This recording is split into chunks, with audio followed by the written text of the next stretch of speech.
fish report. Hanging at the fish report. Hanging at the fish report. Hanging at the fish report.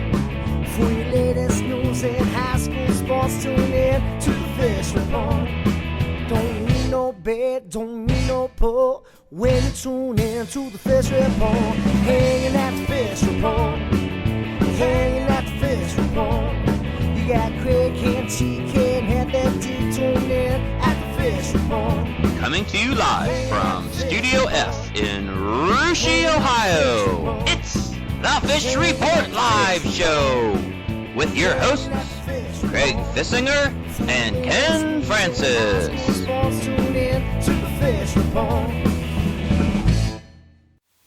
Welcome, folks, to another Fish Report Live. Thanks for joining us. I'm Craig Fissinger. That is Ken Francis. Back in our sound room, of course, it's TK and Heavy D. We'll be joining those two guys here in just a few moments. And Ken, another fun night on FRL. It's regional tournament week. We're going to talk some regional tournament softball tonight, some baseball, and even a little track and field. Yes, we are, Craig. Big time of the year. We're late May. We're into the postseason. Like you said, we're going to talk some track and field tonight, Craig. We got a big interview coming up with Covington track star Anna Dunn. She's a three-time CCC 3,200-meter champion. She's a four-time state cross-country participant, Craig. We've had her on our show before. She does a great job. Really looking forward to talking to her. We're going to recap a little softball action tonight, Craig. Some D4 games played locally here in Greenville. Beautiful ballpark they've got over there, Craig. And some big games tomorrow night in Division 4, and most notably those happening in Springfield at Charleston Davis Stadium at Wittenberg University, where our Russia Raiders will be taking on Fort Laramie Redskins, co-Shelby County League champions, Craig. Two coaches there that have battled before. They've worked together before. They were teammates or coaching mates. It's just going to be a lot of fun. So a lot of fun stuff to talk about tonight. Yeah, we'll be there. Can't wait to get down there. And actually, we're going to be broadcasting that game. We're going to be watching that game. We're going to be celebrating down there pregame and postgame, hopefully. But, and yeah, a big interview with Anna Dunn. She's actually been on this show, Ken, not one time, not two times, but three times. Not too many guests over the 6 years of Fish Report Live can ever say they've been on our show three times. Just a small handful. She's going to be one of them, but a lot of fun to talk to. Can't wait to get to that. But before we do,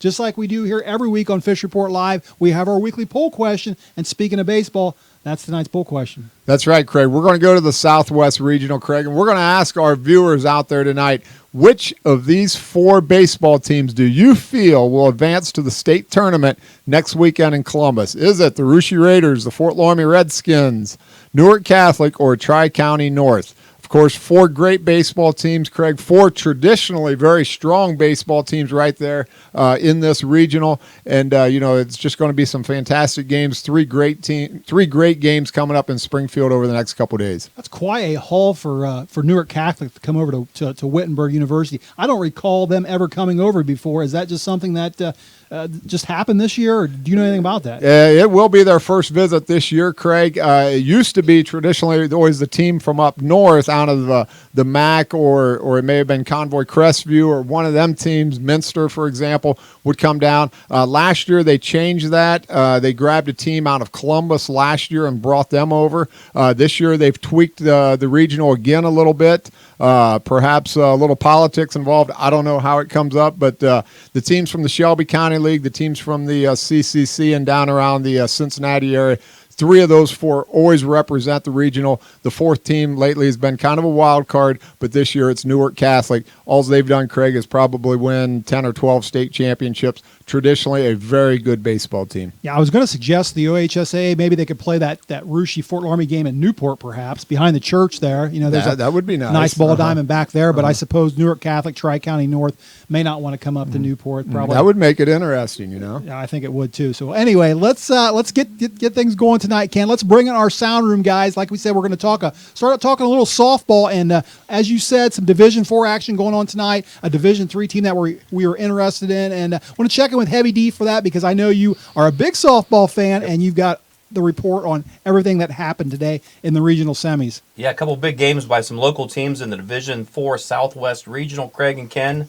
Let's start off with number 3 Parkway, 22-1 on the season. Took on number 6 ranked in the state Williamsburg, 25-2 this afternoon. Of course, Parkway is led by two-time MAC Player of the Year, junior Haley Hawk. Let's take a look at the bracket. And these two teams played in Greenville High School this afternoon, and Williamsburg knocked off the MAC champs 6-2. Big key in this game, guys. Parkway left 9 runners on base, including the bases juiced in the 6th inning. Haley Hawk in the loss had a double and a triple for the Panthers. In the bottom half of that bracket, nightcap at Greenville was Riverside 21-8, took on Franklin Monroe 17-10. Franklin Monroe was up 7-2 in the bottom of the 7th inning with 2 outs, and the game was suspended due to lightning. So if you're a big fan of softball, you might make your way back to Greenville tomorrow night to watch the final out. The nice thing is all participants get in free. There you go. That's a heck of a deal. You may go there and watch one pitch. And you can stop at Rural King when you're done. Stop at Rural There King, you go, get some TK. Now you're coffee and talking. some popcorn and look at the chickens. So I think you're probably accurate on that bracket by putting Franklin Monroe in the final there. And I read today where Franklin Monroe actually hasn't been to the regional tournament for 30 years. 1986 was the last year they went. I think they actually went to the state Final Four that year. So looks like they're going to have another chance of returning to that Final Four if they can win this next game. Right, yeah, they got on a nice little run right now, Craig. Like you said, they got 10 losses. But hey, you got to get hot at the right time, and they certainly did. Let's take a look at the Northwest softball region in D3. We had the Coldwater Cavaliers taking on Cardington Lincoln tonight. Coldwater fell by a score of 8-4. So really, guys, we've got Shelby County League teams are all out. The MAC teams are all out, and the CCC is finished. So I think we're done talking for softball. Actually, we got FM still kicking in the CCC. That's that's correct. right. Yeah, they Good need call. one more out, and they'll be in the regional finals. That's Yeah, good right. call. We Yeah. still got FM. CCC, very strong, fast pitch softball league. Traditionally, they do a great job, and Franklin Monroe representing them well this year as well. We wish the Jets the best of luck in that final out as they advance, hopefully. That's right. All right, good stuff there, Heavy D. And let's move ahead and talk a little Southwest Regional Baseball. As you mentioned at the top of the show, Ken, big games coming up down there at Carlton-Davidson Stadium on the campus of Wittenberg University. That first game at 2 o'clock. Actually, these games got flip-flopped due to some graduation, but Tri-County North taking on Newark Catholic at 2. Ought to be a good one there. And then the nightcap, the big one, Russia Raiders taking on Fort Laramie Redskins at 5 o'clock. Guys, we've seen this matchup a couple times already before, haven't we? We have, Craig. Talk about that first game just a second here. Newark Catholic, like I said, traditionally very strong baseball program. Many state championships. They were state champion last year, as a matter of fact, beat Triad in the state championship game. Taking on Tri-County North, Craig. This is a team here that over the last 5-6 years has become a very solid baseball program. They've been to the regionals multiple times. Again, I think they'll give Newark Catholic all they want, especially with having their best pitcher throw against them. The nightcap, Craig, like you mentioned, Russia versus Fort Laramie. Two teams not only with so much in common, less than 10 miles apart. Coach Flippo, Coach Sturwell, they used to coach together at Fort Laramie. The kids know each other. The fans know each other. The coaches know each other. There's no secrets in this game, Craig.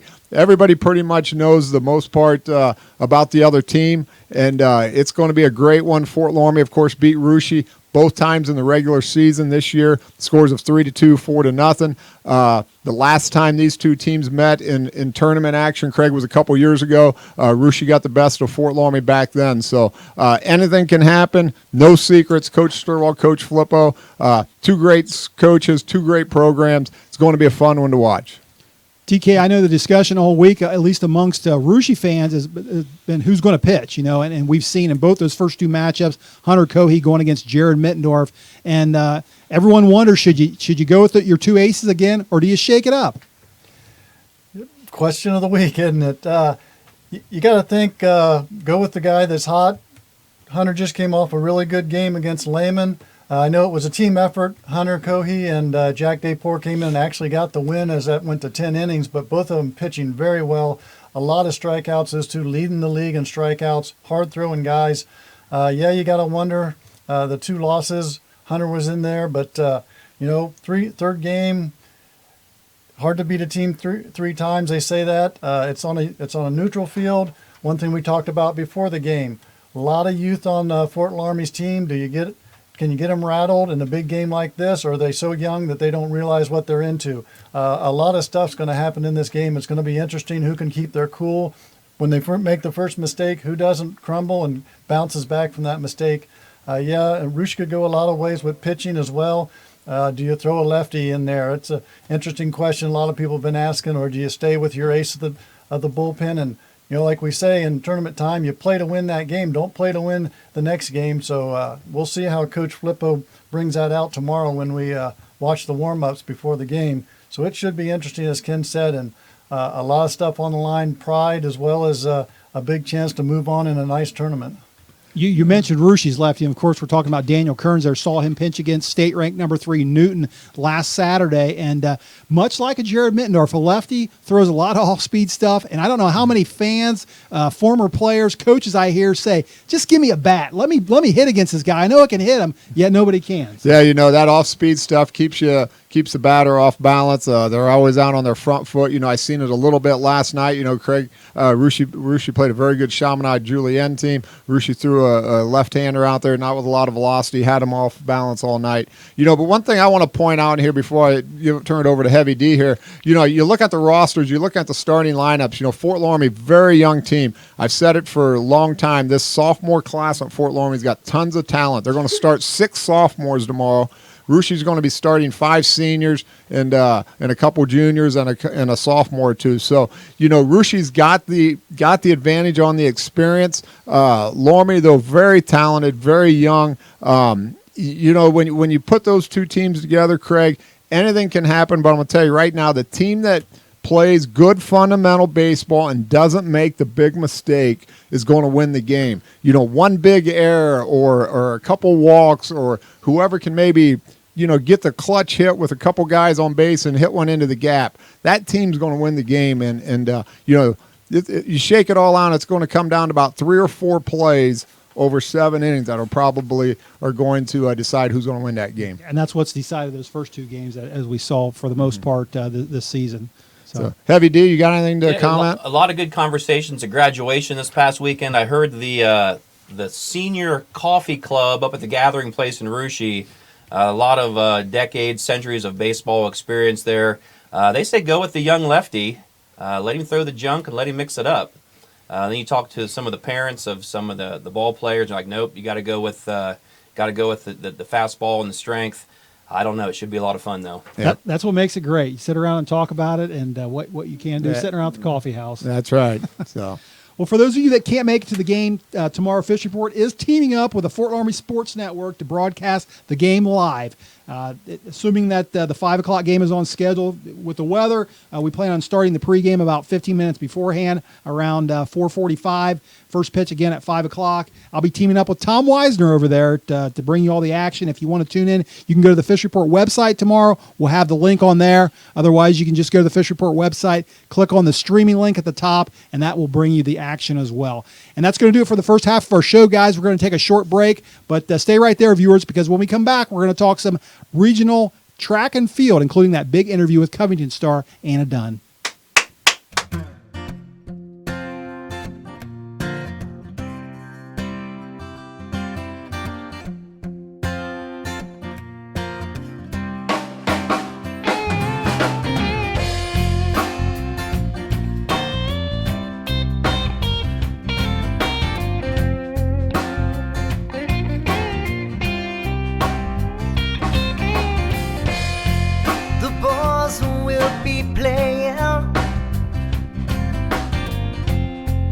Stage at the Leaping Van. Music starts at 8 o'clock. You can find us here every Wednesday night. It's usually the same cats every week, but I can't tell you all their names. Teacher, cat, and a junkie, all waiting for time to play. Everybody here's got something that we're trying to leave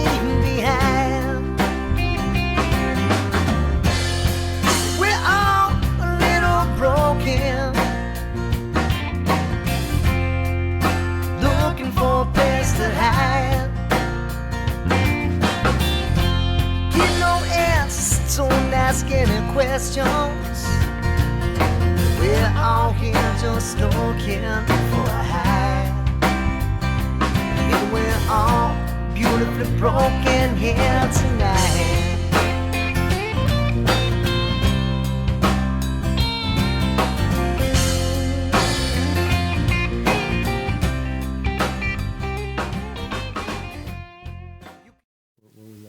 Welcome back to the second half of Fish Report Live. Tonight we're talking some regional tournament action. Before the break, we were talking some softball, some baseball. Now we're going to talk a little track and field. And the D3 Southwest Regional Track and Field Championships kicked off tonight with day one, and it concludes on Friday with day two finals. Our next guest is a senior star at Covington High School. She's been on our show, as we mentioned, twice before. We welcome to the program now Miss Anna Dunn. Anna, welcome to Fish Report Live, and thanks for joining us. Hi, thanks for having me. Well, listen, first of all, before we get to regionals and what happened tonight, just want to say congratulations on your back-to-back district championships, which happened last weekend. Also, back-to-back conference titles, which happened the weekend before over there in the CCC. I know those were goals of your team before the season started, goals of your coach, Dave Tobias, over there. Anna, what's been the big key in accomplishing those goals this season, winning those championships? I think that the big key to that was the fact that we did that last year, and so we got a taste of what it feels like, and you always want to better yourselves for the next year. So going into it, we're like, well, we want to do that again. It felt great, and making the right decisions. You want to put people in the right events, what's going to make you excel, and the support and hard work that we all put into it is high. Like, we are always supporting each other. We want to be the best and just push for that next level, and that's what has been the key to this. Well, you definitely have to have that attitude, that winning mentality, that's for sure. I just mentioned your coach, Anna, Dave Tobias over there, and I read an article in the paper, the Pickle Daily Call, where he had said that after your district championship that you only have 16 girls over there, and he thought maybe that you had all the right girls and all the right events. So when you compare yourself to a successful Division III program like a Minster that has close to 30 girls, it really is about putting the right girls in the right events, isn't it? Yeah, it really is. And it's just that the fact that we have so little of a team, you have to put people where they will excel the most. And we have people who are just excellent at what they do. We don't have any room for, mistakes or setbacks, but we just play to everyone's strengths. And the way that we've been able to do that this year amazes me, because this is a small team, but everyone is excellent at what they do, and I'm very grateful for it. Anna, hi, this is Ken Francis. I want to congratulate you on another successful season. And, you were a big part of the district championship team last week. Your team goes over to Troy this week. You qualified in 3 events, including on Friday, you're going to run the 1,600 and the 3,200 meter runs. Undoubtedly, probably the toughest double in high school track. Explain to us what your plan is. Are you going to go out and try to qualify in both? You're just going to try to get some points. The 3,200, maybe that's your key race, but you're going to have to save it in the 16. So what's your game plan on Friday? At this point, I'll probably choose the one event that I have my best chance at and just run that one. Because it is such a hard double, and I wish that they were on 2 different days so that I could do both, but it's just impossible to run my best in both of them on the same day and qualify for state. So I'll probably just choose one, because our team's goal at this point is just to get as many to state as possible, even if that means having to scratch an event. But overall, I'll just look at what the rankings are and choose the one that seems best for me. Well, good luck with that choice, Anna. Like we said, a very difficult double, and when you qualify in both events like that, you're handling it perfect. You've just got to look at what your best option is and go from there. Let's talk a little bit about your other teammates. First, I want to talk about junior Raina Horner. Raina, extremely fast in the 400. She broke the district record last week in the 400-meter dash, running a 57.9. Broke the record held by Rushie's Lauren Heaton, who obviously was extremely fast runner herself. She also qualified tonight for Friday's finals. What do you feel that Raina is capable of in this race? I mean, that's just a smoking fast time in the 400. Well, I think Raina is capable at whatever Raina puts her mind to, because she has such a hard work ethic. I always see her out there trying to do something to perfect that event, to just get to that next level. And I can see her running another PR. I can see her qualifying for state. I can see her doing well at state. I can see her doing whatever she wants to do, and I know that she wants to do well, so I can definitely see good things in her future for sure. Well, Anna, you guys undoubtedly have a very talented track team over there in Covington this year, and you can't mention your team without mentioning the speedster sprinter you got over there in Brianna Kimmel. She qualified tonight in the 100, the 200. She also runs on your 4x4 relay team. Tell us a little bit about Brianna and how it is important to have that sprinter on your team to gather those quick points. Oh, it's so crucial. As a sprinter, you are able to do, 4 events in a meet and do well in all of them. And she will always put everything she has into every single event. She leaves it all out there. She is a natural talent, which has the extra edge when she puts all that hard work on top of it. And she just has the kindest heart, and everyone loves her. And just having that sprinter aspect is just crucial for the team points, and we wouldn't be where we are without her. Well, Anna, it's hard to mention all the good teammates you have over there. We didn't even mention Natalie Snyder in the hurdles, or Lauren Christian tonight, who actually qualified second in the shot put. So congratulations to her. She's moving on to state. And it's kind of cool, too. I noticed last week at districts, I saw one of your former teammates, Carly Schell, in attendance. I don't know if she made it there tonight for day one at all, but it's kind of neat to see former teammates like that come and support you. Do you keep in contact with old teammates like that at all? Yeah, I do. It's super nice to have that support as well. It's fantastic. I love it. Well, listen, one more question before we let you go, and that is, I know a lot of people like to compare cross country to track and say it's kind of a similar sport. You just get out there and run. When actually, in all actuality, it's a lot different. Some of you athletes in track and field almost live in different worlds. You got your throwers, you got your sprinters, you got your distance people. I mean, what's your thoughts on the difference between track and cross country? I would agree that they are very different. Track is a lot more spread out. Half the time, the distance runners are out, running around town, while the sprinters and the hurdlers and throwers and all the other field events are still there at the track. So we have different workouts all the time, and it's just all different that way. But of course, we all are together once we go to our meets, and so it's not too spread out. We still have that good team bond aspect. But in cross country, you're always running 3.1 miles. Everyone's doing the same workouts. We're all doing the same runs all the time. So there's that. And also with track, there's more of a flexibility to put yourself in different events and, test your waters out in other events and see what you can be capable of while you just have the one race for cross country. And I think it's honestly harder in track to make it out to state because you have only 4 places once you get to regionals, and in cross country, you have 16, so it is a lot harder. You have to have that extra edge once you're in track, and it's just something that I notice is different, but I love them both. They both have a special place in my heart, for sure. Well, they do in our heart as well, Anna. We're big track and cross-country fans here ourselves as well, and, you've been on the Fish Report several times now, and you do a better job every time, so always enjoy talking to you. You're a great interview, and wish you the best of luck Friday night as you compete over there at Troy, and hopefully you can bring your talent to Columbus the following week, and wish you the best of luck in the future. Thank you so much for having me. Good luck, Anna. Thank you. Thanks.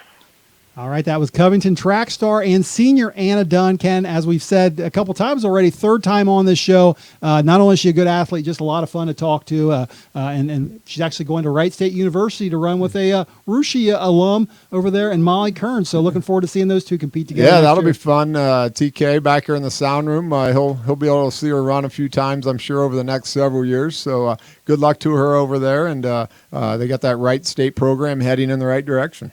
Certainly do. All right, guys, we're going to check in with you on that poll question tonight, but before we do, we'll have Ken read it to our viewers one more time.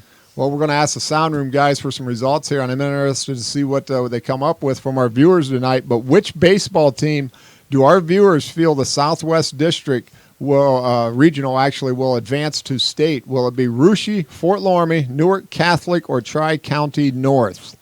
TK, what's the telemetrics say back here? Telemetrics say Russia, 50% of the viewers selecting Russia, 30% going with Newark, and 20% think the Redskins from Fort Loramie are going to make it. So looks like the home crowd was out there voting right now. Well, it's going to be, like I said earlier, Craig, it's going to be 3 great baseball games over there in Springfield this weekend. The weather right now doesn't look real promising, but we've been over there before where it rained, and it rained, and it rained, and then it rained some more, and they still played the baseball game. So who knows what will happen. I remember the year they had the tarp out on the field, and it was full of water, and they actually decided to dump the water out in center field, make kind of a mess. I remember that. And someone got rolled up in the tarp as well, I believe. Uh-huh.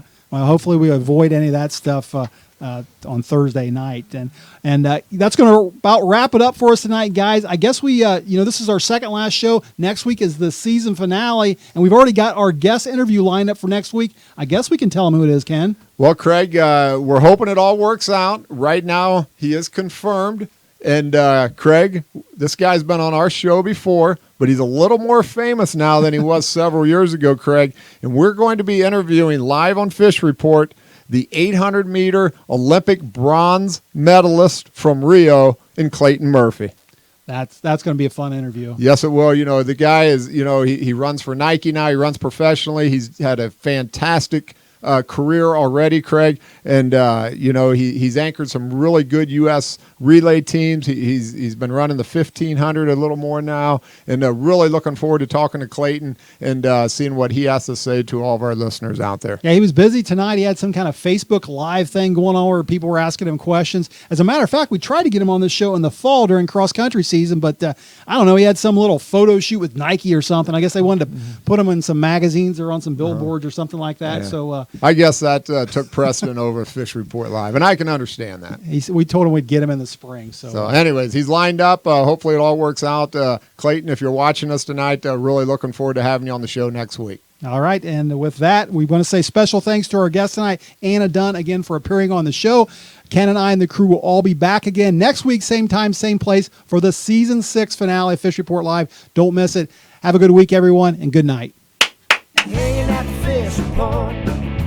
Hanging at the fish report. Hanging at the fish report. Hanging at the fish report. For your latest news in high school sports, tune in to the fish report. Don't need no bed, don't need no pull. When you tune in to the fish report. Hanging at the fish report.